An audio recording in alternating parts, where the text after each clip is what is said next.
ఫిరాయింపు ఎమ్మెల్యేల రాజీనామా 10కి 10 మంది చేస్తున్నారా? 10కి 10 మంది పక్కన పెట్టు, 10కి 10 మందికి రాజీనామా చేసే అంత ఇది లేకపోవచ్చు కానీ మరి ఒక ఇద్దరైతే రాజీనామా చేయాలనుకుంటున్నారట. ఆ ఇద్దరిలో ఒక రాజీనామా చేస్తే మళ్ళీ నేను ఎట్లాగూ రాజకీయాల్లోకి ఇక నేను సెలవు తీసుకోవాలనుకుంటున్నాను అనేసి కడియం శ్రీహరి చెప్పిండు. కాబట్టి మరి కడియం శ్రీహరి రాజీనామా చేస్తాడు అనేది కూడా ఒక సమాచారం తెలుస్తుంది కానీ మరి చేస్తాడో లేదో తెలియదు. కానీ దానం నాగేందర్ మాత్రం రాజీనామా బాటలో ఉన్నాడట. అయితే బయటికి మాత్రం నేను జూబ్లీ హిల్స్ టికెట్ ఆశించలేదని ఎక్కడో చెప్పిండు కానీ నేను ఇప్పుడు రాజీనామా చేస్తాను, నాకు జూబ్లీ హిల్స్ టికెట్ ఇవ్వండి అని అడుగుతున్నాడట. ఎందుకంటే ఖైరతాబాద్లో గెలిచే అవకాశం లేదు కాబట్టి నాకు ఈ టికెట్ ఇవ్వండి, నేను ఇక్కడ గెలుస్తాను, నాకు మంత్రి పదవి ఇవ్వండి, ఇది డిమాండ్. బట్ ఈ విషయంలో మాత్రం రేవంత్ రెడ్డి ససేమీర్ అంటున్నట్ట కానీ ఆయన మాత్రం పట్టుబడుతున్నాడట. నాకు ఖచ్చితంగా జూబ్లీ హిల్స్ టికెట్ ఇవ్వండి, నేను గెలిచి చూపిస్తాను, దెన్ నాకు మంత్రి పదవి కావాలనేసి.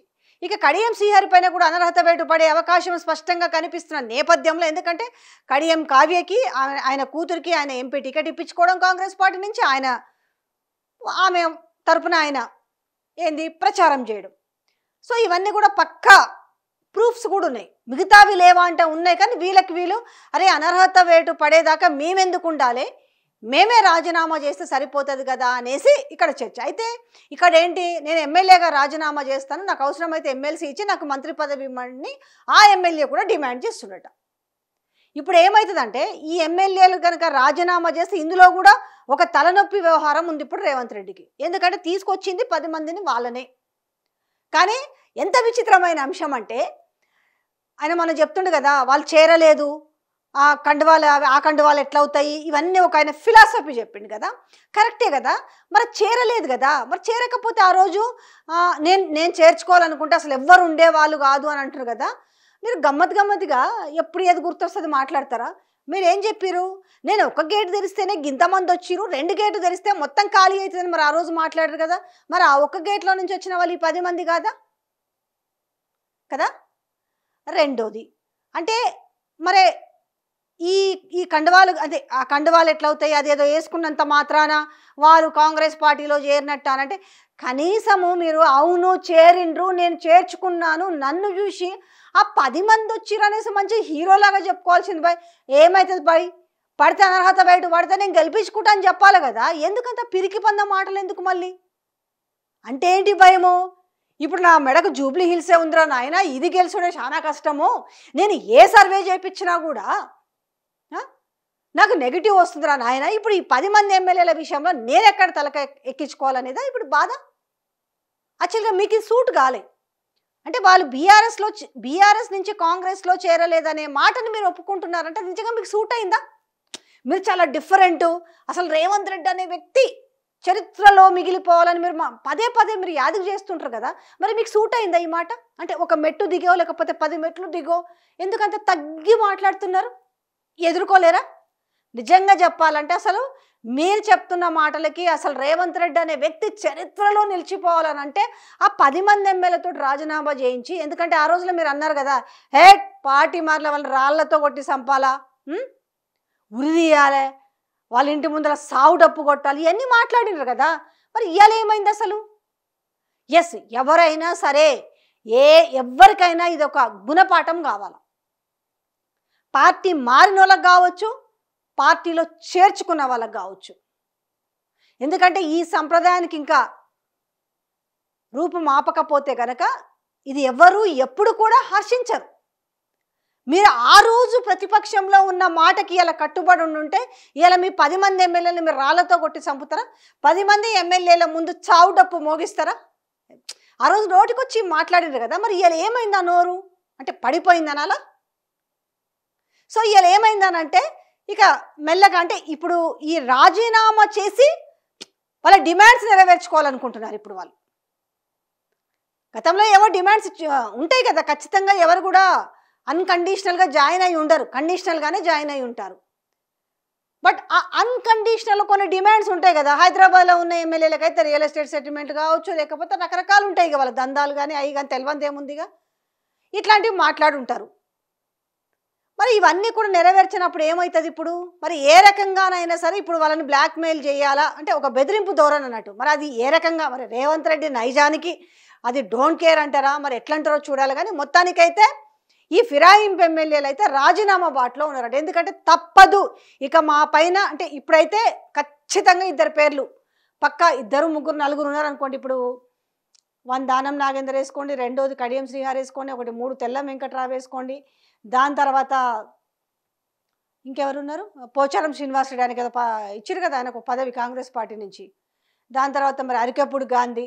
అసలు గమ్మత్ తెలుసా, పార్టీ మారిన కానీ అసలు నిన్న చూడండి అసలు వీళ్ళందరూ కూడా మరి అందుకనే అంటే అధికారంలో ఉన్న పార్టీ చేస్తే shut washing powder Surf Excel లాగా అయిపోతారనా. 7 కాడ భూ కబ్జాలు, భూదందాలు. అరే నిన్న చూస్తే నాకు ఎంత బాధ అనిపించిందంటే, పేదోడు మాత్రం ఒక 60 సరే పోని ప్రభుత్వ భూమే 60 గజాల జాగల వాళ్ళు అక్కడ కూడా అది ఏది ఉంది ఏమంటారు క్వారీ, ఇది కంకరకు సంబంధించిన క్వారీ. అది అల్లనే పని చేస్తారు పాపం, అల్లనే చచ్చిపోయారు, అల్లనే బతుకుతున్నారు. అంత దుర్భరమైన జీవితం గడుపుతున్నారు వాళ్ళు. 60 గజాల జాగకు మాత్రం అబ్బా నేను కాపాడినాను రంగనాథ్ మస్తు మాట్లాడిండు కదా. ఎందుకంటే ఇలా ఫిరాయింపు ఎమ్మెల్యేల గురించి వచ్చినప్పుడు నేను ముక్క చెప్తున్నా. మళ్ళీ ఇదే తిరుపతి రెడ్డి అన్న రేవంత్ రెడ్డి అన్న తిరుపతి రెడ్డి వీళ్ళు ఏమన్నారు, అవి ఎన్ని ఇండ్లునే చెప్పు అంటే అవి బడాబాబుల ఇండ్లు కాబట్టి అది దుర్గం చెరువు ఎఫ్టీఎల్లో ఉన్న నీళ్ళల్లో కట్టుకున్నా సరే ఎబ్బే మనం కూల్సాం, మనకంత దమ్ము లేదు. దానికి ఏదో చెప్తాం రీజన్స్. ఫాతిమా కాలేజీ చెరువు మొత్తం పూడ్చి కట్టినా కూడా మనకు దాని దమ్ము టచ్ చేసే దమ్ము లేదు. ఇవాళ అరికప్పుడు గాంధీ లాంటి వాళ్ళు ఆడ 11 ఎకరాల భూమిని కబ్జా చేస్తే దానికి ఏముండవు. కానీ 5 ఎకరాల భూమి మొత్తం అందరు కలిసి అరే వాళ్ళది ఏముంది భయ్, వాళ్ళేమైనా పెద్ద పెద్ద ఫ్లోర్లు లేపిండ్రా,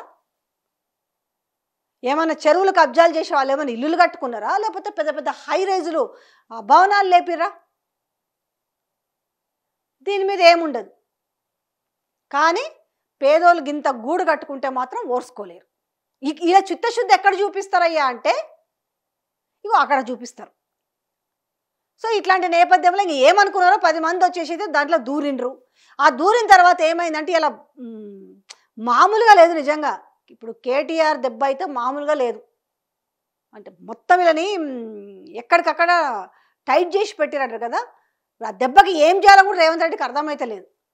వీళ్ళేదో లైట్ తీసుకుంటారు ఏమనుకున్నారు. కానీ ఇక్కడ అన్ని సాక్ష్యాలతో సహా మొత్తం ఒక 500 పేజీలు ఆడ సుప్రీంకోర్టులో మొత్తం వీళ్ళు దాఖలు చేసిన దాంట్లో ఊపిరి మెసులుతలేదు. సో నేను పెద్దగా ఇది అసలు ఏనా చిటికలో పని అబ్బా ఎవరిని గెలిపించుకోవడం అన్న, నేను ఇంకా ఓ 10 ఏళ్ళలో 15 ఏళ్ళలో నేనే శాశ్వతం అనుకుంటే కనీసం ఇవాళ ఈ 10 మందిని కాపాడుకునే పరిస్థితి కూడా కనబడతలేదు.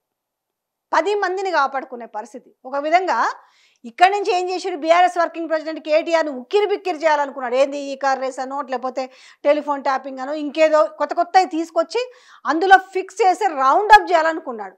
కానీ ఆ రౌండప్ చేసుల్లో ఇలా కన్ఫ్యూజ్ ఎవరవుతున్నారంటే రేవంత్ రెడ్డి కన్ఫ్యూజ్ అవుతున్నాడు.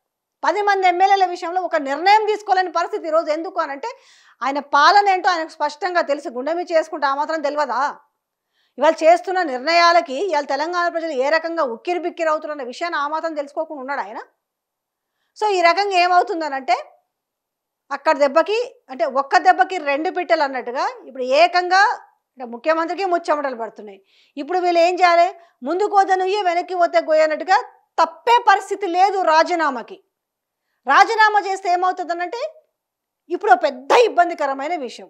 ఇప్పుడు ఏంది, జూబ్లీహిల్స్ టికెట్ కావాలని దానం నాగేందర్ అడుగుతాడు, ఆడ అంజన్ కుమార్ యాదవ్ అడుగుతున్నాడు. అసలు ఏంది అలా అర్థం అవుతలేదు. ఏ సర్వే చేసినా కూడా అదేమో పడై నెగటివ్ వస్తున్న పరిస్థితి కనపడుతుంది. సో ఇప్పుడు ఉక్కిరి బిక్కిరిగా వాళ్ళకేం అర్థం కాని పరిస్థితి ఏర్పడింది. ఇప్పుడు ఏది ఈ ఫిరాయింపు ఎమ్మెల్యేల విషయంలో వాళ్ళ రాజీనామా చేసే యోచనలో ఉన్న నేపథ్యంలో ఏ డెసిషన్ తీసుకోవాలో అర్థం కాని పరిస్థితిలో ఉన్నారట.